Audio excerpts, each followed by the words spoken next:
नमस्कार दोस्तों, स्वागत है आपका मार्केट इन 10 मिनट्स में, जहां पर हमारा उद्देश्य होता है कि हम अपने निवेशकों को एक ही वीडियो में मात्र 10 मिनट के अंदर लगभग सभी डेली शेयर मार्केट अपडेट्स और जरूरी स्टॉक स्पेसिफिक न्यूज प्रोवाइड करें। तो हमारी इस वीडियो को लाइक करके हमें सपोर्ट जरूर करें और अगर आप हमारे चैनल पर पहली बार आए हैं तो इस चैनल को सब्सक्राइब जरूर कर लीजिए। साथ ही कमेंट में अपना फीडबैक देना ना भूले ताकि हम अपनी वीडियो को और भी बेहतर बना सके।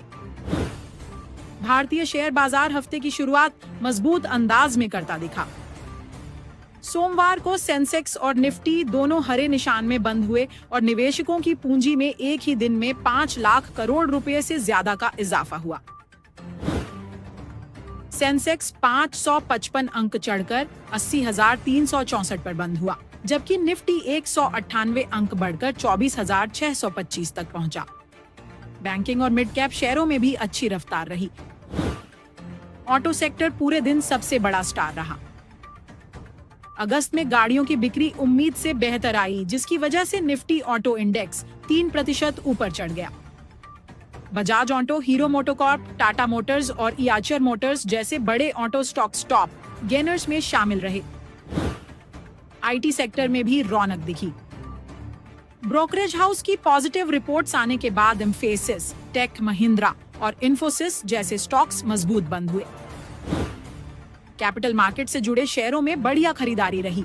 एमसीएक्स और बीएसई के स्टॉक्स 3 से 5% तक चढ़ गए। इसके अलावा गोल्ड प्राइस बढ़ने का फायदा मन्नापुरम फाइनेंस को मिला और इसका शेयर 5% ऊपर चला गया।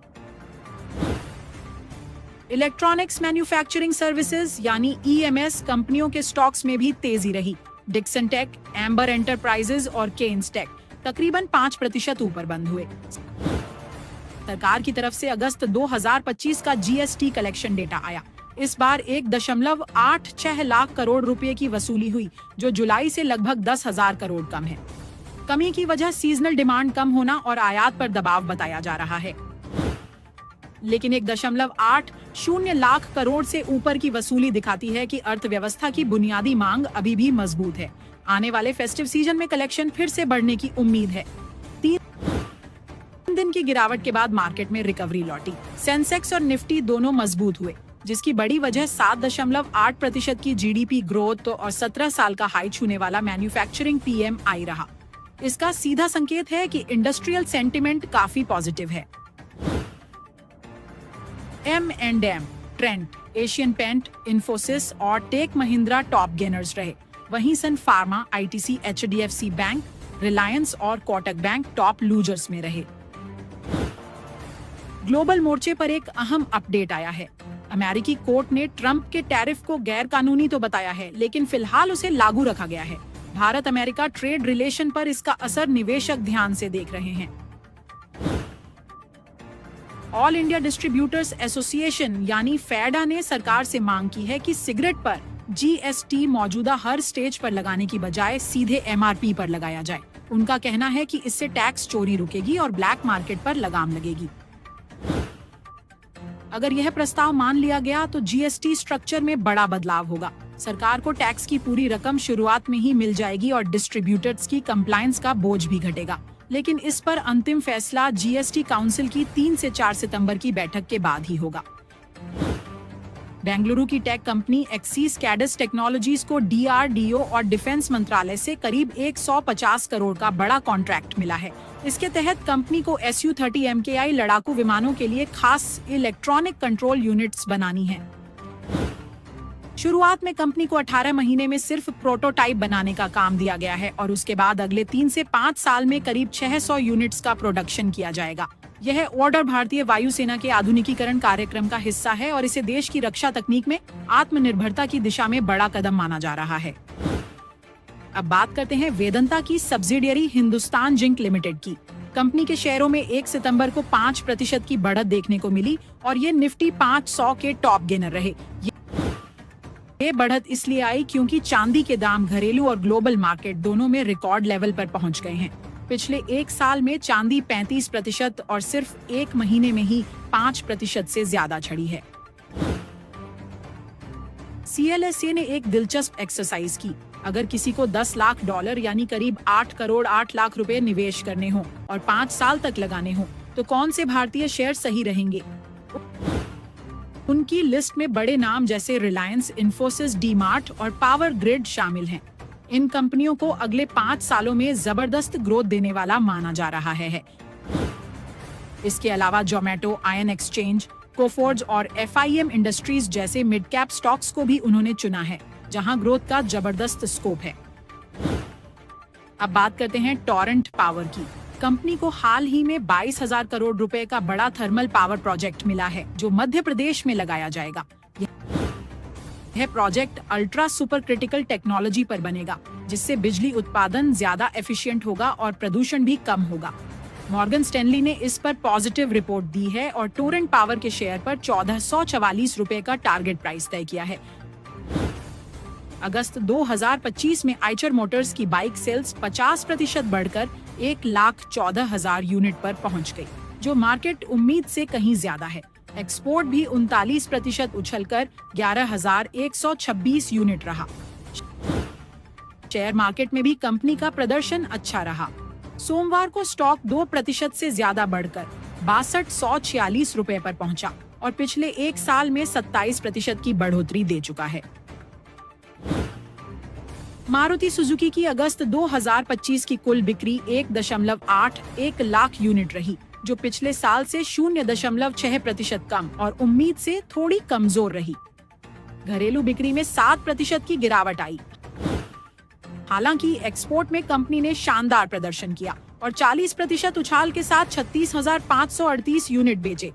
स्टॉक हल्की बढ़त के साथ 14,891 रुपए पर बंद हुआ और साल भर में 20% चढ़ चुका है। मुंबई में मोतीलाल ओसवाल की 21वीं ग्लोबल इन्वेस्टर कॉन्फ्रेंस शुरू हुई, जिसमें 1200 से ज्यादा निवेशक और 200 से ज्यादा कंपनियां हिस्सा ले रही हैं। यहां 15,000 से ज्यादा मीटिंग्स होंगी। चेयरमैन रामदेव अग्रवाल ने कहा कि मैन्युफैक्चरिंग और टेक सेक्टर में अपार संभावनाएं हैं। GST दर घटाना बड़ा सुधार होगा और भारत अब ग्लोबल फंडिंग हब बनता जा रहा है। NMDC ने अगस्त का अपडेट दिया है, जिसमें कंपनी का कुल आयरन प्रोडक्शन सालाना आधार पर लगभग 10% बढ़कर 3.37 टन तक पहुंच गया है। बिक्री भी 8% की बढ़त के साथ 3.39 टन रही है, यानी डिमांड और सप्लाई दोनों तरफ से कंपनी का परफॉर्मेंस बेहतर दिख रहा है। कोल इंडिया ने अगस्त में 50.4 टन का प्रोडक्शन किया है, जो पिछले साल के मुकाबले करीब 9% ज्यादा है। इसी दौरान कंपनी का ऑफ टेक यानी खरीदारों को की गई सप्लाई भी 7.6% बढ़कर 56.7 टन रही है, जिससे कोयले की खपत और डिमांड का संकेत मिलता है। UPL की सब्सिडियरी UPL ग्लोबल ने थाईलैंड की कंपनी ग्रो केमिकल में 49% हिस्सेदारी खरीदी है। करीब $7.6 लाख के इस सौदे से कंपनी ने थाईलैंड के मार्केट में अपनी मौजूदगी और पकड़ मजबूत करने का कदम उठाया है। BEL को 644 करोड़ रुपए का नया ऑर्डर मिला है। 30 जुलाई के बाद कंपनी के लिए यह पहला बड़ा ऑन ऑर्डर है, जिसमें डेटा सेंटर्स, सिमुलेटर्स और EVMS जैसी टेक्नोलॉजी सॉल्यूशंस शामिल हैं। UBL ने आंध्र प्रदेश में इलियोस ब्रूवरी में प्रोडक्शन शुरू कर दिया है।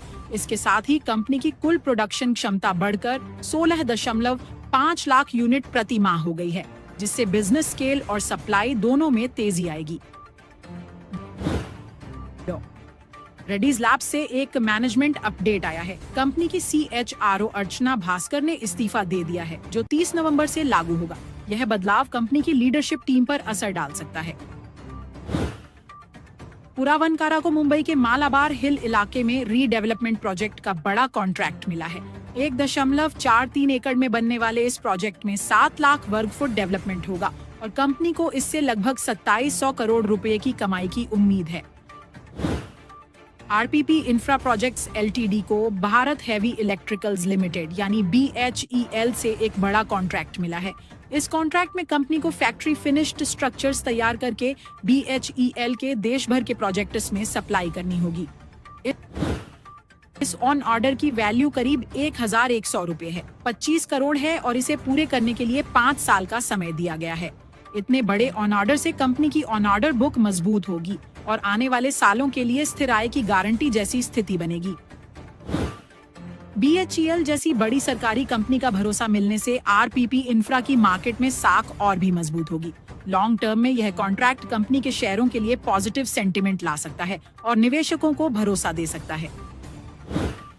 अब बात करते हैं जिंदाल पोली इन्वेस्टमेंट एंड फाइनेंस कंपनी की, जिसके शेयर आज 10% अपर सर्किट में खुले और 1038 रुपए तक पहुंच गए। पिछले क्लोजिंग प्राइस से यह जोरदार उछाल है। सिर्फ एक हफ्ते में इस स्टॉक ने 44% का रिटर्न दिया है, जबकि एक महीने में 46% और एक साल में 23% तक चढ़ चुका है। कंपनी का मार्केट कैप अब 1200 करोड़ रुपए के करीब पहुंच गया है। जिंदाल फोटो लिमिटेड के शेयर भी आज 20% अपर सर्किट में खुले और 1100 रुपए के करीब पहुंच गए हैं, 45 तक पहुंच गए। इस स्टॉक ने पिछले एक हफ्ते में 42%, एक महीने में 43% और पिछले एक साल में 47% का शानदार रिटर्न दिया है। इंडिया सीड्स लिमिटेड के शेयर भी आज 10% अपर सर्किट में बंद हुए और 149 रुपए 20 पैसे तक पहुंचे। पिछले एक हफ्ते में इसने 21% और एक महीने में 46% का रिटर्न दिया है।